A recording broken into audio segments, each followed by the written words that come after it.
Rachel Collins stood in front of the cracked glass door of the store she'd just inherited, the keys still trembling in her hand. The sign above, once reading Harper's Variety, had lost most of its paint, leaving only ghostly letters on warped wood. She glanced down at her 6-year-old son, Max, who was fiddling with the strap of his backpack, already asking if they could leave. "Just a minute, honey," she said softly, turning the key and pushing open the door. The smell hit her first. Dust, mildew, something vaguely metallic. And then the chaos. Stacks of yellowed newspapers, rusted shelving, broken lamps, and bins of tangled wires. This was what Aunt Irene had left her in the will, a so-called general store that hadn't seen a real customer in over a decade. The lawyer had said it was all hers now. The building, the contents, and the taxes. "Maybe there's something in here we can sell," Rachel had told herself on the long drive from Phoenix. "Even if it's just scrap." But now, staring at the sheer volume of what looked like trash, her heart sank. She hadn't come here by choice. She'd come because there was nowhere else to go. After losing her job at the hotel 2 months ago, then her apartment last week, Rachel had packed what little they had into the car and followed the one thread of hope left. The air inside felt like the past had been trapped here, unmoving, untouched. She left Max in the front with a granola bar and ventured deeper, brushing cobwebs from her jeans. She spotted a cracked ceramic rooster, a broken sewing machine, and old military jackets that smelled of damp wood. The floor creaked beneath her like it was whispering secrets. She tried to imagine what kind of woman Aunt Irene had been in her last years, hoarding or simply forgotten. In the back corner, behind a shelf of dusty books, Rachel saw a sheet covering something large and leaned over to tug it free. A large framed canvas leaned against the wall, wrapped tightly in plastic and yellowed masking tape. It was heavy. Too heavy to be worthless, she thought. She dragged it into the light and peeled back the tape, heart racing more from curiosity than expectation. As the plastic fell away, she stared at the painting. Layers of texture, deep strokes, and colors that danced even through the grime. It showed a woman sitting in a field of red flowers, her face turned away, rendered in a hauntingly modern style. Rachel didn't know much about art, but even she could tell this wasn't the kind of thing you found in a thrift store. The signature in the corner was faded, but legible. E. Dalmore. She froze. That name. It sounded familiar. She turned to Max. "Hey, sweetie, do me a favor and grab my phone from the glove compartment." He ran outside, and Rachel took a moment to sit on an overturned crate, the painting resting against her legs. Her fingers trembled as she typed the name into the search bar. Eleanor Dalmore. Abstract. Expressionist, New York School, died 1982. Auction record, $4.3 million. Another sold for $9.7 million. She stared, blinking rapidly, her stomach lurching. She double-checked the signature. It was the same. The same. Her heart slammed against her ribs as Max came back in, chewing the rest of his bar. "Can we go now?" he asked. Rachel barely heard him. She stood slowly, staring down at the painting like it had just spoken her name. "No," she said softly, almost to herself. "We're staying." For the first time in months, her voice didn't sound hopeless. It sounded like something else, like awe, like possibility. She looked around the dusty old store again, but this time her eyes weren't clouded with defeat. They were hunting. If this was here, what else could be hiding under all this junk? Her fingers tightened on the edge of the canvas. The store might have been worthless to everyone else, but she had a feeling she'd just opened a door to something far bigger than she'd ever imagined. Rachel sat cross-legged on the floor, her phone screen lighting up her face as she read every article she could find on Eleanor Dalmore. Max had fallen asleep in the car seat she'd dragged inside, a blanket wrapped around him like a cocoon. Outside, the sun had dipped behind the trees, casting the cluttered store into a dull amber gloom. But Rachel didn't notice. Her eyes were locked on the screen, heart thudding with each new detail. Dalmore had been a reclusive painter, underappreciated in her time, and now hailed as a visionary. Her works rarely surfaced, and when they did, they caused bidding wars in New York and London. Rachel's fingers hovered over the photo of one canvas titled Field of Reverie. It was nearly identical to the one now leaning against her ankle. Same color palette, same soft contours, same haunting silhouette. That one had sold for $10.2 million at Sotheby's. Rachel touched the edges of her painting again, feeling both terrified and thrilled. She knew she needed help, someone to verify it. But who could she trust? She couldn't post this on Facebook like a lost cat poster. If word got out too soon, the painting might be stolen. Or worse, dismissed as a fake before she had proof. She thought of her old college friend Liz, now an art history adjunct in Santa Fe. They hadn't spoken in years, but maybe she'd take a look. Rachel composed a text, attached 2 photos of the painting, and hit send before she could talk herself out of it. Then she stood and looked around the store again. It suddenly felt alive, pulsing with buried history. Could there be more? She grabbed a flashlight and started pushing through the nearest aisle, ignoring the cobwebs and dust that clung to her sleeves. The place was a hoarder's haven. Bins of vintage postcards, a cracked jukebox, newspaper clippings from the 70s. But now, each item felt like it might carry a hidden story or surprise. In one corner, she found a dusty envelope marked Estimates, 1983. Inside were papers for an insurance appraisal, long expired, listing a number of modern art pieces. Her breath hitched. It listed Dalmore 3. 3? There were 3? She staggered back, scanning the dark like she'd just heard someone whisper. Her heart raced as she returned to the painting. Had Aunt Irene known what she had? Why hadn't she sold it, unless she never knew? Rachel sat down again and whispered, "What were you keeping, Irene?" Just then, her phone buzzed. A reply from Liz. "Rach? Where did you find that? Are you sitting down? I think that's real. Call me. Now." Rachel's fingers trembled as she dialed. Liz picked up on the first ring, breathless. "You didn't just find that in a thrift store, right?" Rachel explained everything in one nervous breath. The inheritance, the store, the plastic covering, the signature. Liz was quiet for a moment, then said, "If that's authentic, Rachel, you might be holding one of the rarest Dalmore works in the country. The woman painted fewer than 50 pieces in her life. This one matches her style perfectly." Rachel closed her eyes, overwhelmed. "How do I prove it?" "You'll need a certified appraiser, preferably one from the East Coast. I can get you a name, but Rachel, be careful. Don't tell anyone else. Don't try to clean it or move it too much. And for the love of God, lock that door tonight." Rachel let out a shaky laugh. Yeah, okay, thanks, Liz." She hung up and looked back at the painting again. No longer just a beautiful object. It had become a secret, a promise, and a responsibility. She carefully draped a sheet back over it and pushed a broken chair in front, just in case. Then she turned out the lights, locked the door, and curled up beside Max. Her mind wouldn't stop spinning.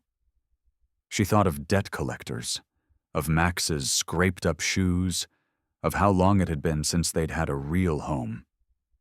And now, maybe, this forgotten store full of junk could change everything.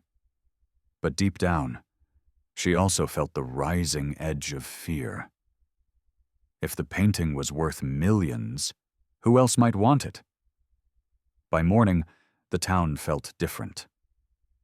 Rachel stepped out of the shop's side door with Max bundled beside her, holding a to-go cup of gas station coffee in one hand and his small fingers in the other. The crisp autumn air bit at their cheeks as they crossed the street toward the diner. They needed a hot breakfast, something that didn't come from a granola bar or a vending machine. And Rachel needed time to think. Her mind was still tangled in Liz's words. If that's real, you're sitting on a fortune. She couldn't stop wondering about the other 2 Dalmores listed in the envelope. Where had they gone? Were they buried beneath stacks of old magazines or rotting furniture? She barely tasted the eggs on her plate, distracted by the possibilities. Max was halfway through his pancakes when the bell above the diner door jingled, and in walked a man she didn't recognize. Tall, late 40s maybe, dressed in a tailored coat and carrying an umbrella, though the sky was clear. He looked around, then made a beeline for her booth. "Excuse me," he said, smiling politely. "You're Rachel Collins, aren't you?" Rachel stiffened, her fork frozen in midair. "Yes," she said slowly. "Do I know you?" "No, but I know who you are. I'm Charles Warner. I was a friend of Irene's.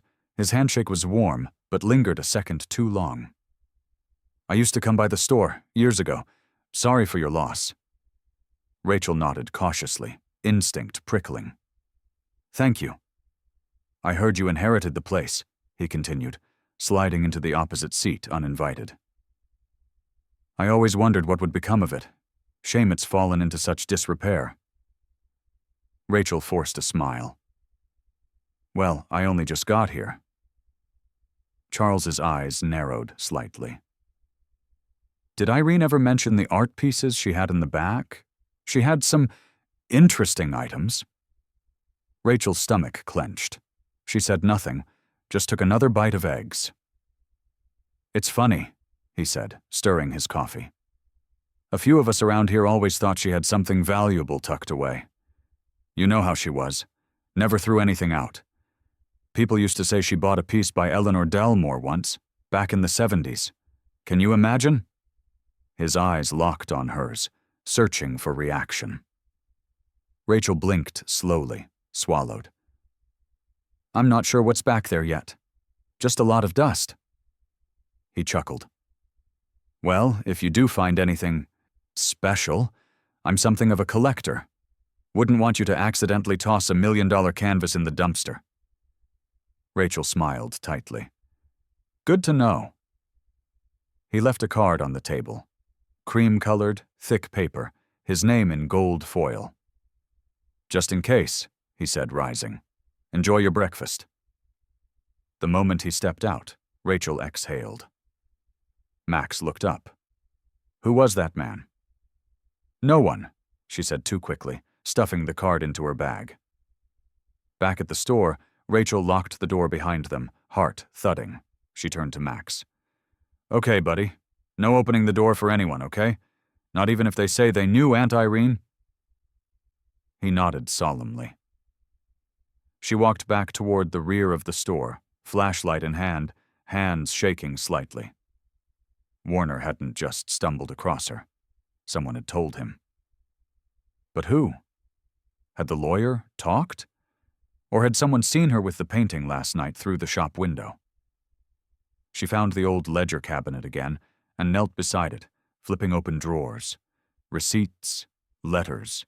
One drawer had Polaroids, brittle with age, and among them were photos of the painting she'd uncovered, alongside 2 others. One was of a stormy abstract in shades of gray, and another of a desert landscape with haunting shadows. She flipped the photo over. Dalmore, 1977. Fallow light. Stored in basement. Basement? Rachel looked around. She hadn't even noticed a basement door. Her heart began to race as she started pulling away a stack of chairs near the back wall. And there it was, a narrow wooden door, padlocked but clearly old. She went searching for keys and eventually found a ring of them in Irene's desk drawer, buried beneath layers of receipts and dried pens. The fourth one clicked. The stairs creaked as she descended into musty blackness. A single chain bulb dangled overhead, barely lighting the room. Shelves lined the walls, stacked with boxes, books, even old trunks. But in the far corner, leaning against the concrete wall, covered in a yellow tarp, were two more large canvases. Her breath caught. She stepped closer and pulled back the tarp. And there they were. Both dusty, both silent, both unmistakably Dalmore. And just as she reached out to touch one, she heard a knock upstairs. Then a second one. Louder. Someone was at the front door. Rachel froze, her hand hovering just inches from the uncovered canvases. The knock came again. Louder this time, sharper, more urgent. She backed away slowly, heart pounding in her chest, and switched off the single dangling light bulb overhead. Darkness swallowed the basement in an instant. As quietly as she could, she crept back up the stairs, pulling the door shut behind her and sliding a rusted bolt across it. Max was still in the corner near the small space heater, stacking toy cars into a tower. He looked up when she entered. "Someone's at the door again," he said softly. She nodded, pressing a finger to her lips. The knock came again, but this time followed by a voice. "Ms. Collins? Rachel Collins? It's Detective Adler with the Prescott Police Department." Rachel blinked, hesitating by the side window. She peeked through the gap in the blinds. And sure enough, a man in a navy windbreaker stood on the porch, holding a badge up toward the glass. She opened the door just enough to speak. "Yes?" "Good morning, ma'am," Adler said, polite but firm. "We've received a report from a local citizen regarding potential valuable property found inside this location. I was hoping I could ask you a few questions." Her heart dropped. "A report? From who?" "I'm afraid I can't share that," he said evenly. "But I want to assure you this is a standard inquiry. Mind if I come in?" Rachel swallowed hard. "Actually, I do mind. My son's inside. This isn't a good time." Adler studied her carefully, then gave a small nod. "I understand. Just know this. If you are in possession of any artwork believed to have significant value, it may be subject to a state investigation if it wasn't properly documented. You might want to speak with an attorney." She felt her knees weaken. "I already have," she lied, "and they said everything left in the store legally belongs to me, per the will." The detective offered a tight smile. "That's good to hear. Just remember, sometimes things buried long enough come with strings attached, especially when money's involved." He handed her a card. "Call me if you have any concerns." Then he turned and walked back toward his unmarked car.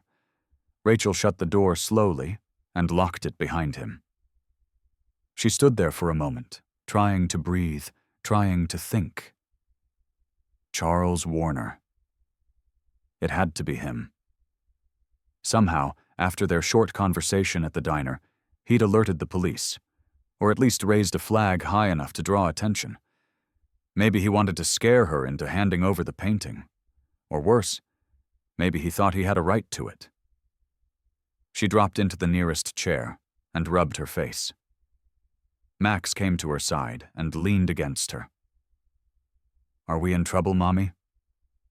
She looked at him, really looked, and shook her head. "No, baby. But we have to be smart. We have to be really, really smart now." That night, after Max had fallen asleep curled up in the sleeping bag by the heater, Rachel returned to the basement. She carried both canvases up carefully, one at a time, wrapping each in old bed sheets and stashing them in a padlocked cabinet she found in the back of the store. She unscrewed the handle so it wouldn't open without tools. Then she slid a row of cracked dishes and empty picture frames in front to obscure it from view. Finally, she took photos of each painting and emailed them to Liz, who replied within minutes. "Oh my God, Rachel, these are real. These are real. That's fallow light and lace horizon. I studied both in graduate school. Their location's been unknown for decades." Rachel leaned against the wall, shaking. Liz followed up quickly. "You need legal protection immediately. If these weren't listed in the estate inventory, someone might contest it. I'll connect you with someone who handles high-value inheritances discreetly. Keep the paintings hidden and do not speak to anyone else in town." Rachel stared at the phone until the screen dimmed. Her body felt heavy, exhausted. Her world had shifted in a matter of days, from rock bottom to holding millions of dollars in unmarked canvas. But the threats were mounting just as fast. She didn't trust the detective. She didn't trust Charles Warner. And worst of all, she didn't trust what Irene's silence might still be hiding. What if someone else knew? What if these paintings had once been stolen or loaned or claimed? She stood up slowly, locking every door and window in the store that night. She checked on Max, kissed his forehead, and whispered, "I'm not letting anyone take this from us." The shop creaked in the night wind, a century-old building holding a future no one had seen coming. But Rachel saw it now, clear as day, and she was ready to fight for it. 3 days passed. Rachel didn't leave the store. She rationed food from a small stash of canned goods she'd found in the stockroom, used a camp stove to boil water, and made Max think of it all as a fun sleepover, adventure. But her nerves frayed more each day. Liz had connected her with an estate attorney named Miriam Gable, sharp, calm, and quick to spot landmines. Miriam confirmed the will had been legally airtight. Rachel had inherited the building and everything inside it, but she warned that rumors and greed were powerful forces in small towns. "You have something people might kill for," she said plainly on the phone. "Keep your son close, and keep the paintings even closer." That was easier said than done. On the 4th morning, Rachel heard a knock again. Not police this time. Charles Warner. He stood out front in a dark turtleneck and sunglasses, tapping lightly like he belonged there. Rachel didn't answer. He waited. Then knocked again. She watched him through the blinds as he stepped back and placed something carefully at the door before walking away. A white envelope. After 10 minutes, she opened the door just long enough to retrieve it. Inside was a typed letter. "Rachel, I understand the weight of what you've discovered. Irene and I were close. She once showed me the paintings, but she didn't trust many people. She asked me to keep them safe if anything happened to her. Clearly that never got put in writing, but I believe she intended for them to be preserved, not hidden or sold. I'd like to discuss this further, with civility and respect. I'm prepared to offer you $250,000 for the painting you found first. That's more than fair, considering your situation.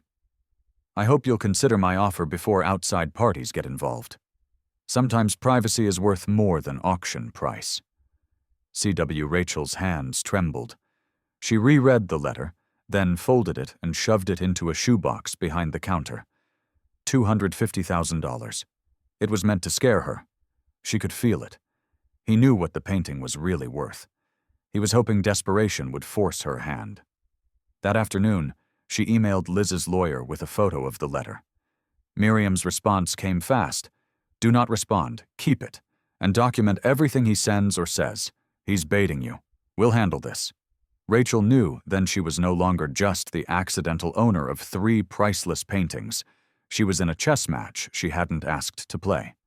That night, as Max dozed off to the quiet hum of a battery-powered lantern, Rachel paced the shop. Her eyes darted across forgotten shelves and dusty boxes, wondering what else might matter. Near the register, she noticed a filing cabinet she hadn't yet opened. The bottom drawer was jammed. She knelt and yanked until it gave with a shuddering groan. Inside were papers, dozens of them, receipts, old letters, and then, she saw it, a handwritten note from Irene on yellowed stationery. To whoever finds this, if they're honest. These paintings came to me through trust. Eleanor Dalmore was my friend once. Before fame, before sickness. She gave them to me, said she'd rather they rot in a store than become trophies for gallery snobs. I told her I'd keep them hidden. I never told a soul, not even Charles. If you're reading this, then maybe the world's changed. Maybe you need them more than I did. But be careful. Beauty makes people ugly, and money makes them worse. Rachel stared at the letter. She read it twice, then a third time. She felt something bloom in her chest, not fear this time, but something closer to clarity. She wasn't a thief. She wasn't even lucky. She was chosen. Eleanor Dalmore had wanted her work to stay hidden from greed, and Irene had kept that promise until the end. Now it was Rachel's turn, and that meant not giving in, not to Warner, not to the whispers, not even to the temptation to sell it all and run. The next morning she walked to the town's lone hardware store and bought a keypad lock and a new deadbolt. She reinforced the rear door and installed a motion sensor light from a leftover Christmas sale rack. When she returned, Max asked, "Why are we still in this store?" She knelt and kissed his cheek. "Because sometimes, baby, you protect what's yours, no matter how long it takes." Later that night, as the store creaked under wind and quiet shadows, Rachel sat in front of the cabinet where the paintings now lived, guarded, locked, unseen. She whispered into the silence, "You can come at me. Just know, I won't flinch." The sound woke her before the smoke did. A muffled crack, like splintering wood or a heavy pop from deep within the walls. Rachel sat bolt upright on the cot she'd placed in the back room, heart pounding. At first, everything seemed quiet, but then she smelled it. Something burning, sharp, dry, acrid. She leapt up, barefoot, racing towards the front of the store. Through the gaps in the boarded windows, a faint orange glow flickered. Her heart dropped. "Max!" she shouted, already scooping him into her arms as he stirred in confusion. "Stay with me, baby, don't let go." The two of them rushed toward the back exit, but she stopped short. Smoke was curling in from the baseboards, seeping up from somewhere behind the storage shelves. The fire wasn't just outside, it was inside. She pivoted and ran toward the front. The air was still breathable, barely. Through the haze, she saw it.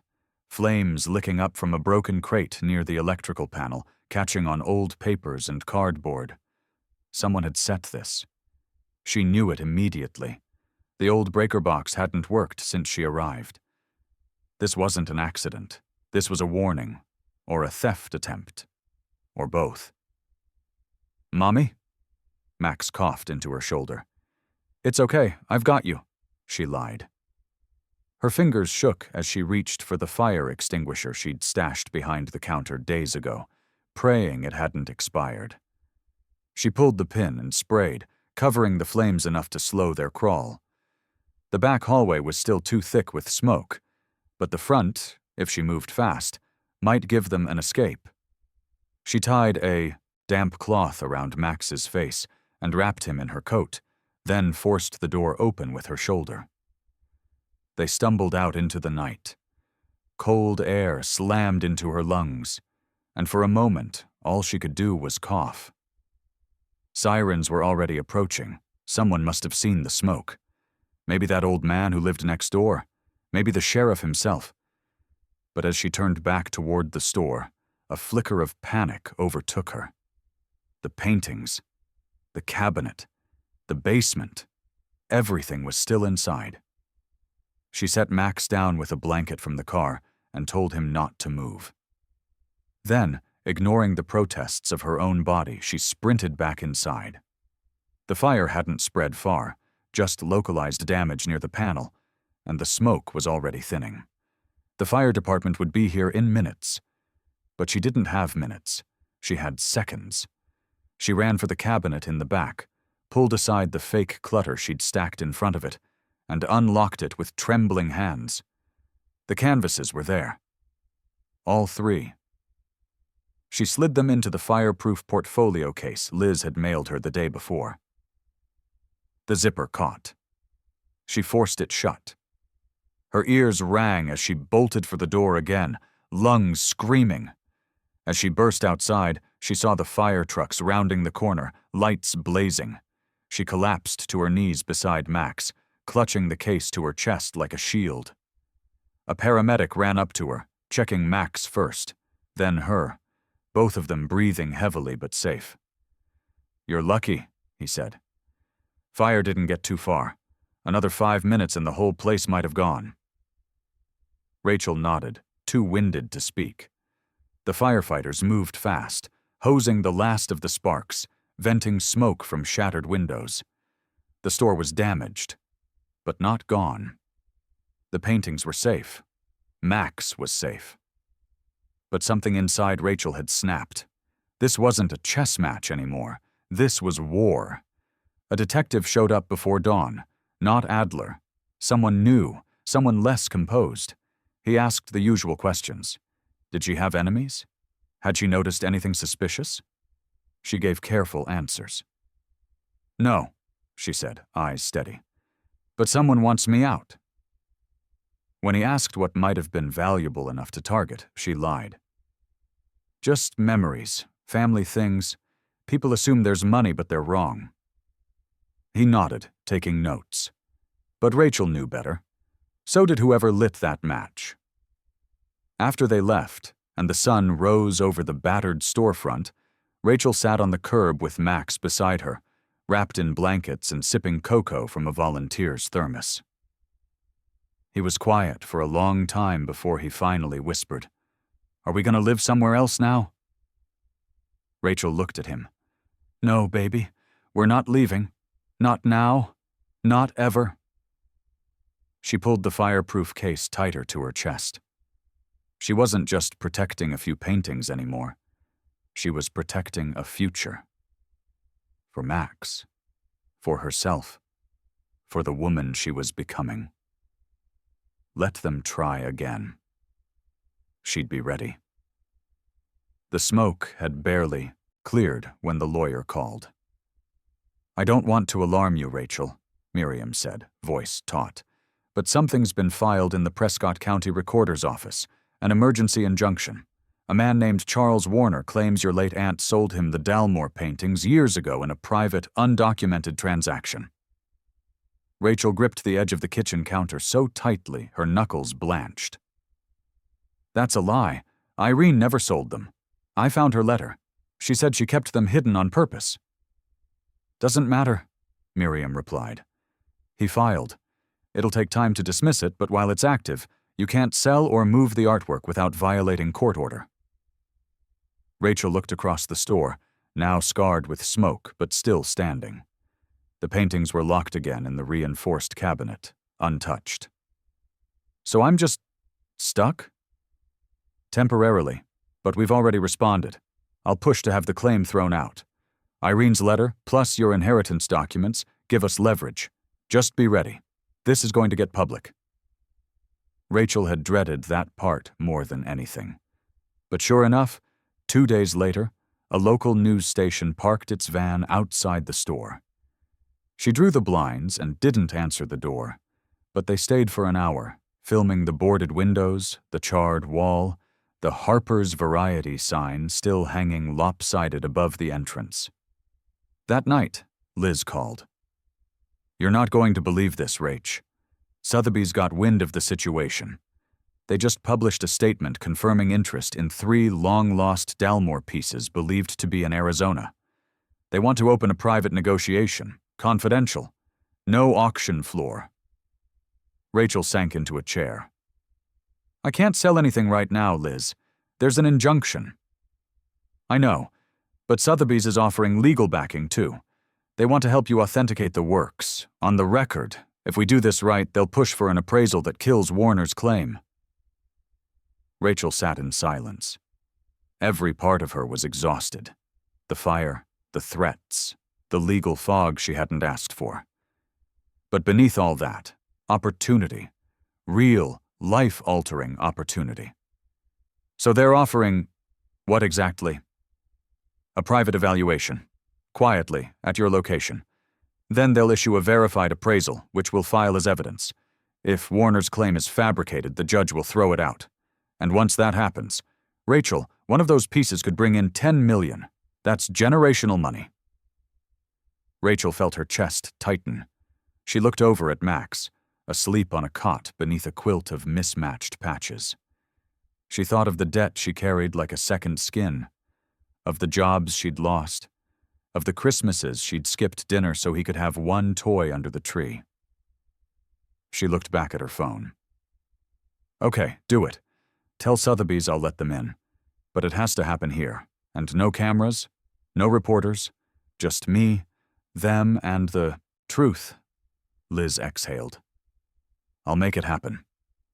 The next 2 days were a blur. Rachel swept every inch of the store, scrubbed soot off the counters, covered the fire scars with sheets. She dressed in her one decent blouse, pinned her hair back, and opened the cabinet when the appraisers arrived. 3 of them. All in suits, gloved hands, quiet reverence as they unwrapped each canvas. "Undisturbed brushwork," one murmured. "Signature stroke matches verified pieces. Canvas aging consistent with 1970s preservation." "Oh my God, is that fallow light?" They spent 2 hours measuring, photographing, scanning with handheld UVs. Rachel said little. She just watched, guarded, hopeful. A woman who had been through enough to trust her silence more than her voice. When they finished, they turned to her solemnly. "These are authentic, all 3. One of them, Lace Horizon, has been missing from Dalmore's catalog for nearly 4 decades. We believe its reappearance will make headlines in the international art world." Rachel folded her arms. "I don't want headlines. I want protection. I want peace. And I want my son to have a home where no one can knock us over again." The man nodded. "We'll prepare a formal valuation within 48 hours. Once that's submitted to the court, Warner's claim will likely collapse. After that, the choice is yours. You can sell 1, 2, all, or none." Rachel said nothing. She walked them out, locked the door behind them, then turned and leaned against it, shaking from the weight of it all. She'd spent years learning how to survive. But now, maybe for the first time, she had to learn how to win. Max came padding over in his socks. "Mommy, what's an auction?" She bent down, hugged him close, and whispered into his hair, "It's something we're never going to need." Rachel was folding laundry on the cracked counter by the window when the email came in. The subject line read, "Sotheby's preliminary bidding interest, private sale." Her stomach twisted as she clicked it open. Liz had forwarded it with a note. "Brace yourself." Rachel scanned the message slowly, reading every word twice. The auction house had already fielded private inquiries from 3 major collectors, one of whom had made an unsolicited offer of $6.7 million for Lace Horizon, pending final release from legal constraint. A second bidder had gone further. A sealed bid of $9.1 million for Fallow Light, along with a proposal to buy the entire trio for a flat $15 million, sight unseen. Rachel's hands trembled on the trackpad. These weren't just numbers. They were lives, college tuition, a house, a future she had never let herself imagine. But then her eyes caught something odd. One line in the forwarded thread stood out. Third inquiry made via private channel. Refused identification. Offer stated verbally by known associate. No traceable source. Rachel blinked. Her mind reeled back to the letter Charles Warner had left on her door. She opened the shoebox, pulled it out, and reread it. Privacy is worth more than auction price. He was still circling, still pressing, still trying to find the cracks. She forwarded the message to Miriam with a quick note. Could Warner be the third bid? 10 minutes later, the phone rang. Absolutely possible, Miriam said. He's losing ground fast. The moment we file Sotheby's valuation with the court next week, the judge will throw out his claim. If he can somehow buy one of the paintings before then, especially under the table, he could use ownership to muddy everything. Rachel sank into a chair. He wants to steal it legally before he loses it legally. Exactly. And if he succeeds, he could still drag this through appeals and claims for years. Don't let anything leave that building, not even for appraisal transit, and don't respond to any direct offers, no matter how legitimate they look. They'll come. Rachel hung up and locked the cabinet again. The key went on a necklace around her neck, tucked beneath her shirt. The next morning, a car she didn't recognize pulled up across the street. Silver, rental plates, tinted windows. Rachel didn't move from the window. She watched as a man stepped out, suited, clean-shaven, talking on a Bluetooth headset. He stood outside the store for several minutes, pretending to be on the phone, then walked to the side alley and out of view. Rachel checked all the locks, slid a bolt across the back door, and tucked Max into the inner room with a coloring book. Her heart was pounding, but not from panic this time, from resolve. She wasn't running anymore. That night, Liz called again. More offers are coming. The buzz is spreading, but there's a wrinkle. What kind of wrinkle? One of the collectors is threatening to go public if you don't respond by Friday. They want exclusivity. They think you're sitting on your hands. Rachel laughed bitterly. Let them talk. I'm sitting on my son. That's all I care about. You sure? Liz asked gently. Because this train's speeding up. If you want to control the narrative, we have to be smart. Choose your moment. Rachel walked to the cabinet and laid her palm flat on it. She whispered, I'll choose my moment. And it won't be theirs. The next morning, Max came running up with something in his hand. Look what was under the front mat. It was another envelope, unmarked, no name. Inside was a single photo, one of the canvases, clearly taken through the window. On the back, in small, typed letters, You can't keep this locked away forever. Rachel's blood turned to ice. Whoever it was, they were watching. Close, waiting for her to make a mistake. She sat down and wrote a new email to Miriam and Liz. We need to go public, on our terms, before someone else does. 24 hours later, Miriam filed an official release announcing the pending private sale of the authenticated Eleanor Delmore paintings by their rightful heir, Rachel Collins. She included legal proof of inheritance, authenticated appraisals, and stated intent to proceed only after the current injunction was dissolved, which was expected in less than a week. Within minutes, art blogs picked it up. By the end of the day, it was on national news. 3 long-lost Eleanor Delmore masterpieces unearthed in small Arizona town. Warner never issued a statement. But the car with the rental plates was gone the next morning. Rachel walked out to the sidewalk, breathed in the cool desert air, and for the first time, didn't look over her shoulder. She didn't need to. The story was no longer a secret. And soon, neither would be her victory. The courtroom was smaller than Rachel expected. No marble floors, no gavel thunder, no dramatic objections. Just a paneled room with 2 rows of pews and a tired ceiling fan that ticked like a metronome. But for Rachel, it might as well have been the center of the universe. Max sat quietly beside her with a coloring book, his little legs swinging just above the floor. On her other side, Miriam whispered a few last instructions. Let me do the talking. Keep your face neutral, no reaction, even if he lies." Across the aisle, Charles Warner looked like he belonged on a yacht more than in a courtroom. Expensive suit, glossy shoes, jaw clenched like a man who'd been promised something and found it stolen. He barely glanced at Rachel. The hearing began without ceremony. Judge Feldman, a sharp-eyed woman in her 60s, flipped through the file without looking up. "We are here to address an emergency injunction filed by Mr. Warner regarding ownership claims to 3 paintings located in the property formerly known as Harper's Variety." Miriam stood. "Your Honor, my client, Rachel Collins, is the legal inheritor of the estate in question, as per the notarized will of Irene Harper. The will explicitly grants her ownership of all property, structures, and contents therein." "Including these paintings?" the judge asked. "Yes, ma'am," Miriam said. "In addition, we have presented certified appraisals from Sotheby's verifying authenticity of the works as Eleanor Dalmore originals. Those reports were submitted into evidence as Exhibit D."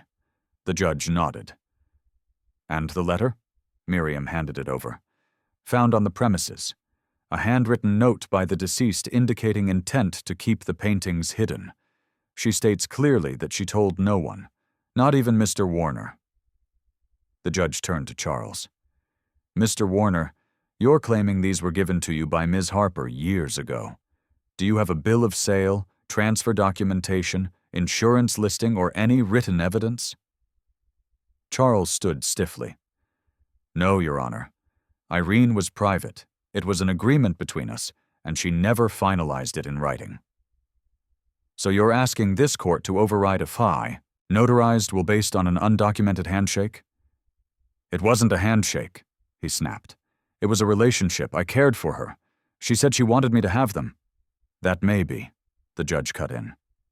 "But what we can prove, Mr. Warner, is that she died without changing her will, that she left her entire estate, including the paintings, to Ms. Collins, and that you filed this injunction after she was gone, without a shred of legal support." Warner's face flushed. "You don't understand what those paintings mean." "No, Mr. Warner," the judge said flatly. "You don't understand what the law means. Motion to dismiss your claim is granted. The injunction is dissolved, effective immediately." Rachel didn't breathe. She wasn't sure if she could. Miriam placed a hand on her knee and gave it a reassuring squeeze.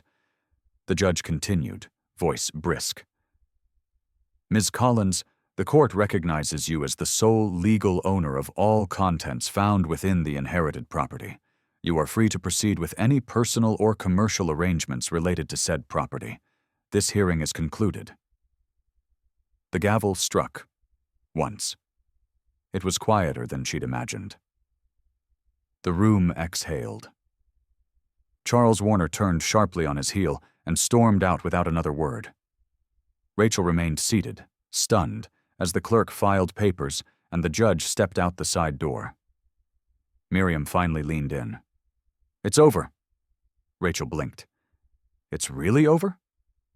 "Yes," Miriam said with a soft smile. "You just became a millionaire, legally, publicly, and irrevocably." Rachel stood slowly, her legs stiff, as Max looked up at her. "Can we get pancakes now?" She laughed, really laughed, for the first time in weeks. "You know what, sweetheart? We're going to get pancakes and the biggest hot chocolate they've got." They stepped outside into the sunlight. Reporters were gathered near the steps, but Rachel held her son close and walked right past them. She didn't owe anyone her story. Not yet. Not until she could tell it in her own words, in her own time. That evening, back in the store, she unlocked the cabinet for the last time and carefully laid each painting on the counter. They were beautiful, untouched, honest. For months they'd been her secret, her burden, her weapon, her shield. And now, they were hers. All hers. That night she tucked Max into bed in the small room they still called the fort, kissed his forehead, and whispered, "We're okay now." He smiled sleepily. Even the paintings? Especially the paintings, she whispered back. Rachel sat by the window as moonlight spilled across the floorboards. The town was quiet. The storm had passed. And somewhere inside her, for the first time in years, peace was starting to bloom. Chapter 10. The gallery with her name on the wall. 900 words. 3 months later, the store no longer smelled of mildew and dust. The floors had been sanded down to their naorm, original pine finish. The walls repainted a soft white that caught the morning light through freshly cleaned windows. The cracked Harper's Variety sign had been taken down and replaced with a simple brass plate above the door. Collins and Son, Gallery and Studio. Inside, where shelves of rusted junk once leaned like forgotten memories, hung 3 masterpieces: Fallow Light, Lace Horizon, and The Woman in the Field of Red Flowers, now formally titled Stillness Kept. They were suspended from elegant wires, softly lit by carefully angled track lighting. There were no price tags. Rachel hadn't sold a single one. The offers had come, some as high as $12 million, but she couldn't bring herself to part with them. Not yet. Maybe not ever. These paintings had done more than change her life. They had revealed it, had carved something new out of something broken. The town had changed, too. Slowly. At first, people gawked, whispered, but eventually they stepped inside. A retired schoolteacher brought flowers. A couple passing through on their way to Santa Fe asked if Rachel had prints. And most afternoons, local kids came in to color at the back table, where Max now proudly gave art tours to anyone who asked. Miriam helped Rachel set up a non-profit arm. Profits from future prints and events would go toward art scholarships for underprivileged students. Liz had driven in for the soft opening and cried the moment she walked through the door. "I always knew you had something in you," she whispered, hugging Rachel tightly. "But I didn't know it would be this beautiful." Even the detective, Adler, returned one day, quietly admiring the canvases before offering a respectful nod and saying, "I'm glad it ended this way." Charles Warner never showed up again. His claim dismissed, his reputation burned by whispers of manipulation and greed. He had quietly vanished from public view. Rachel never thought about him now. He was part of the storm that had passed, not the story she was still writing. On a quiet Saturday morning, Rachel sat on a bench in the gallery with a cup of coffee and watched Max draw with thick crayons beside a woman who'd been a stranger just 2 weeks earlier. The woman leaned down and whispered something to him, and Max nodded solemnly, then pointed to Stillness Kept. "That one's Mommy's favorite," he said. Rachel smiled. She hadn't told him that, but he knew. The painting reminded her of the day she found it, when hope returned in the shape of color and dust, when something lost revealed something sacred. A bell chimed softly as the front door opened. A young couple stepped in, holding hands. Tourists, maybe, or maybe seekers, like she had been. Rachel stood and welcomed them with a warm smile. "This building used to be a junk store," she said as they wandered in. "My aunt owned it. I inherited it thinking it had nothing left to offer." The woman turned to her. "But it didn't?" Rachel shook her head. "It gave me everything." That night, after Max was asleep upstairs in the small apartment she'd built above the gallery, Rachel stood alone in front of the paintings. She placed her hand on the cool wood frame of Lace Horizon and closed her eyes. She didn't feel overwhelmed anymore. Not scared, not small. She felt full, like a woman who had survived every hard edge and come out stronger. Not because she was lucky, not because someone rescued her, but because she stood still long enough to see what was hidden. Because she chose to stay when it would have been easier to run. and because she believed, finally, that she was allowed to have something beautiful. Her phone buzzed. A message from Liz. "You sure you're not selling even one?" "Just think. Beach house, college, zero mortgage." Rachel grinned and typed back, "Maybe someday. But not yet. Right now, I need to live with them a little longer." She put the phone down, turned off the lights, and walked to the stairs. As she reached the top, she looked back one last time.